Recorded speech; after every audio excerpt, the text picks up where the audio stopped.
Today's guest is Melissa Oatman from Collinsville, Illinois.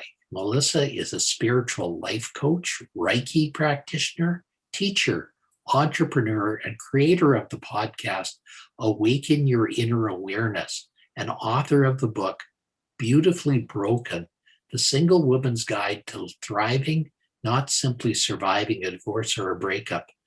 This single mother of two has spent her life devoted to teaching and healing others. She uses her life experiences as well as her education training to help others heal from trauma of divorce and breakups and to help them live their best lives. Melissa has a bachelor's degree in German and master's studies and a master's degree in educational technology from SIUE. Melissa is also a certified Reiki practitioner and past life regionalist. Melissa is a life coach and offers intuitive readings. Good morning, Melissa. Good morning. Thank you for having me. Thank you. Well, how do you help others heal, Melissa? That's a good question. So I have people who come to me who feel stuck in life or lost. They are generally stuck in the same patterns of negative or toxic behaviors. And when they come to me, they're just tired of always seeing negativity in their lives. Either they see a lack of money, a lack of love, a lack of excitement in their lives. And it generally stems from some sort of trauma that they've experienced, and that's caused them to behave a certain way and adopt certain patterns in their life. So when people come to me, I have what I call a 4-step method, the 4 C's of helping them to heal. And the first step is clearing the path. And so we go through and we look at what limiting beliefs or old stories they have about themselves. A lot of people will hear things growing up like money is hard to come by, or I'm hard to love, or different stories like that. So we get to the root of what they really are struggling with. And it could be anything. I have people who come to me to try to lose weight. I have people who come to me to try to turn around their money stories and get out of debt and things like that. So we work on why they're doing the things they're doing. And those are usually those limiting beliefs and the old stories that they've got, old programming going on. And then the second step is after we've identified what it is that's keeping them stuck, we try to clear it away. And we do that through sometimes EFT, emotional freedom technique, or tapping, sometimes through guided meditation, sometimes through a past life regression. We get rid of those old money stories, the stories about being hard to love. We get rid of all of the old stuff. And then we start reprogramming the new stories they're going to start telling about themselves. So through affirmations, through guided meditations, just giving them tips and tools they can use every single day to build themselves back up again. So first we have to clear everything away, then we build it back up again. And we give them new stories to tell themselves like, I'm talented, I'm creative, I'm beautiful, I'm amazing. Money is easy to come by. I don't have to work hard for money. Money always finds me. So we rebuild these things. Plus then we give them new habits. So if they are having trouble with money, we look at how they're spending money and why they spend money and how to change that and how to start saving. Or if they want to lose weight, when are they eating? Are there triggers? What's causing that? And then we give them new daily habits. When you feel triggered to do this instead. And then the last thing is we keep the momentum going. So we come up with a plan for them that once they stop working with me, they can still keep this momentum going in the right direction. Perfect. Good. It sounds like you have quite a plan for people when they come to you, and that's really important. Now, Yeah. You also wrote a book called Beautifully Broken. Tell us, why did you write that book? So I found myself in a very toxic and abusive relationship early on in my life. I was in my early 20s, and it was one of those things that I was in it before I realized it. I was love bombed, and the relationship took off really quickly. And I found myself, after we got married, I was pregnant with my twins. And I had 1-year-old twins at home, and I absolutely hated my life. I didn't want to get out of bed every day because I dreaded the day that was coming. And I knew that that was no way to live. And my children did not deserve to have a mom who was unhappy. And I didn't deserve to be unhappy. So I decided I had to do something about it. And I called that my first awakening, if you will, where I realized that there had to be more to life than just what I was living. So I ended up leaving my ex husband when my twins were a little over a year old. I had to redefine who I was because I wasn't working at the time. I took a year off to stay home with them. And the job I'd had before, I was a finance manager, and I really hated the job. And I thought, I don't want to go back to doing that. So my mom suggested that I substitute teach because she said, you can work when you can, and it's a steady income. It's a good job. So I decided to do that. And it worked really well with my schedule with the kids. And I really, really enjoyed it. So she said, well, why don't you get your teaching certificate? So I was substitute teaching during the day, going back to school at night while I had twins at home. Luckily, my family was a big help. And in about a year and a half, I got my teaching certificate. And so I started teaching German. And I've loved that. I still do it during the day. But then about 3 years ago, I went through my second awakening. I had just gotten out of another relationship. I didn't date at all when my kids were growing up. And then my daughter's like, you need to date. So I got back out there. I was in a relationship for about 6 months, and it was a good relationship, but I found myself repeating the same patterns of behavior, and that relationship didn't work out. So my second awakening was, why do you keep doing what you're doing? Like, you keep attracting the same kinds of guys, and it's not working for you. So that led me to reading, digging, finding everything out that I could about relationships and what makes them work, and attachment styles and all of these things. I took online courses. I was always interested in psychology. I had taken a lot of psychology in college. And so I got back sort of into that end of it. And I realized all the things, all the mistakes I made. And so I realized that there are other women out there who are doing the same thing that I did. And they need to know that you can heal it. You can heal from it, and you can start picking healthier relationships, but you have to change your behavior in relationships. So I sat down and I started writing about my own story. And at first I thought it was just going to be a cathartic journal for myself to help me heal. And at the end, I realized I had 14 chapters. So I thought, oh, this could be a book. And it's part humor, because I think humor helps us to heal. Part my story of what happened to me, and a lot of tools and tips, journaling, different tips and tools you can use to help yourself shift your perspective. And instead of seeing divorce as a death sentence or the end of your life, seeing it as the beginning of something new, that you can become like a phoenix rising from the ashes and create a completely different life, one that you absolutely love and adore.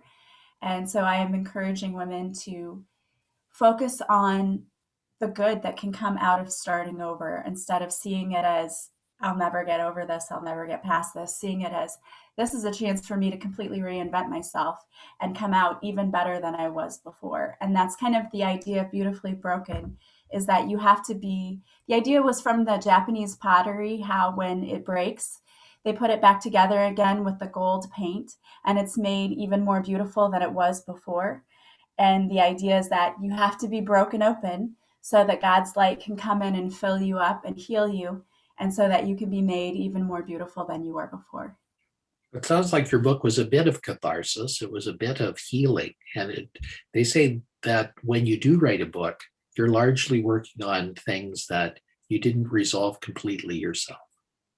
Yeah, absolutely. And it was a complete healing journey for myself. And still, every day is me working on myself. And that is why I always tell people, one of the reasons that working with me, I'm different from other people, is I've actually been where you are, and I know exactly what you're going through. And so I know what you need to do to heal.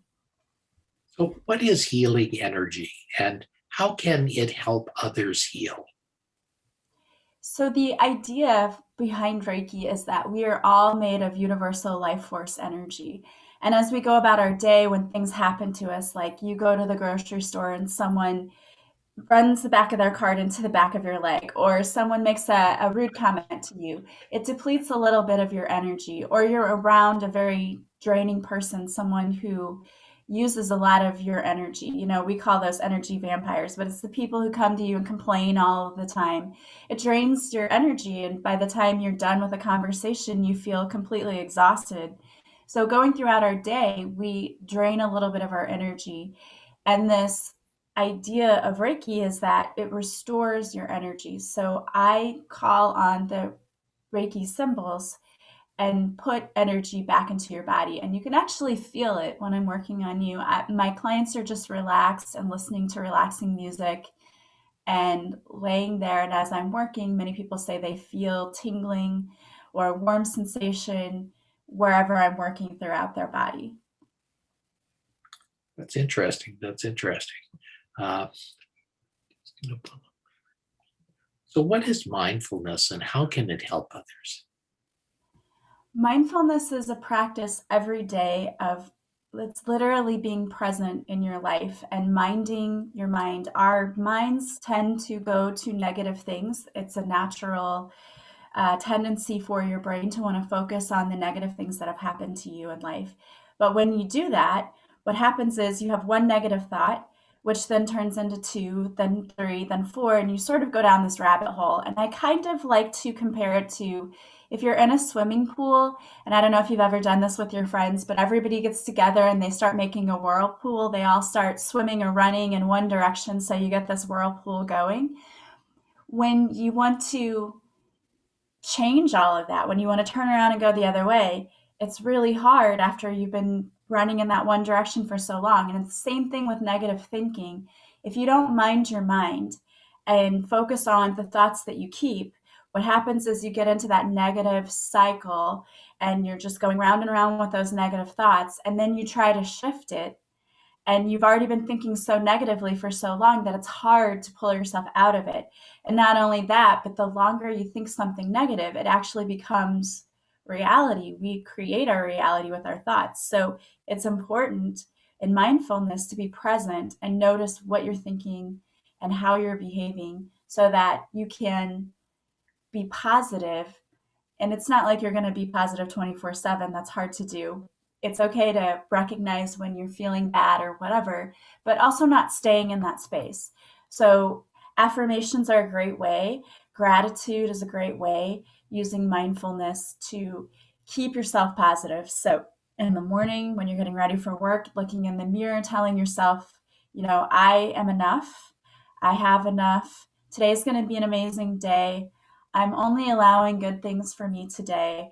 It sets the tone because you can wake up and be in a bad mood because nobody even really likes to get up in the morning sometimes to go to work. So you could get up and say, "Oh, I don't want to get out of bed this morning." And then you spill coffee on yourself, and then you run late for work, and all these things happen, and it can cause you to have a bad day, right? It sets the tone for your day.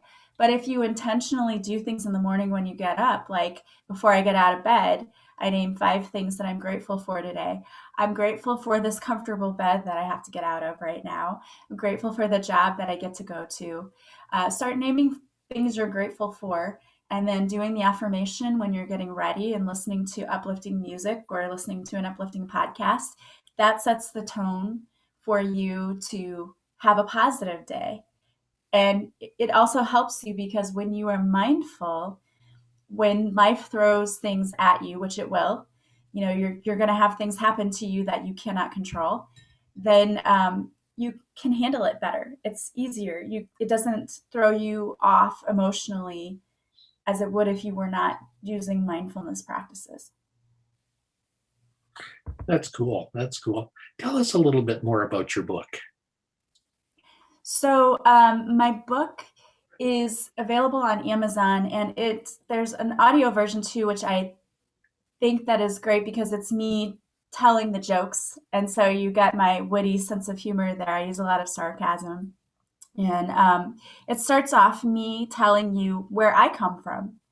Who am I and why should you even be reading this book? Why do you care who I am or how I can help you? And I started talking about different things that have happened to me. For example, I talk about a couple of the scary things that really made me realize that I had to leave my marriage. And the one instance was when I was pregnant. My ex husband was mad because we were supposed to go to an appointment to hear the heartbeats for our babies. And I invited my mom to go, not thinking anything about it. I just thought she would enjoy it and I wanted her to be there. And he got very mad at that and said, no, it should just be the two of us. Tell her she can't go. And I'm the type of person, like, don't tell me what to do. Like, I don't appreciate that too much. So it didn't go over very well. And we ended up getting into an argument. And I was going to just leave and go. I didn't want to miss the appointment. And he's making me late arguing about it. So I was going to just leave. And he held me down on the bed, like in a chokehold, as I'm pregnant. And that was a scary moment for me because it wasn't just affecting me, but also could have affected the life of my unborn children. So that was a scary moment for me and a defining moment that, okay, you need to get out too. But it took me quite a bit longer after that moment to leave, to get the courage to leave.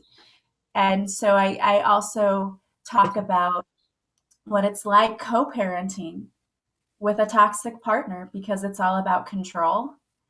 And I give people tips on how to take away the power from a toxic person because honestly, it's all about control and all about power and how can they control you. And so I talk about how to take the power out of that person's hands. I talk about how to jump back into the dating scene again and how there was eye-opening for me doing online dating and a little bit frustrating and scary, but also exciting all at the same time. And so I make jokes about that too, because you have to laugh sometimes at what you have to go through. And then also there's chapters on how to find your peace again, how to do self-care, because a lot of moms put themselves last and we are burned out and you can't fill a cup from an empty cup. So it's important to do self-care.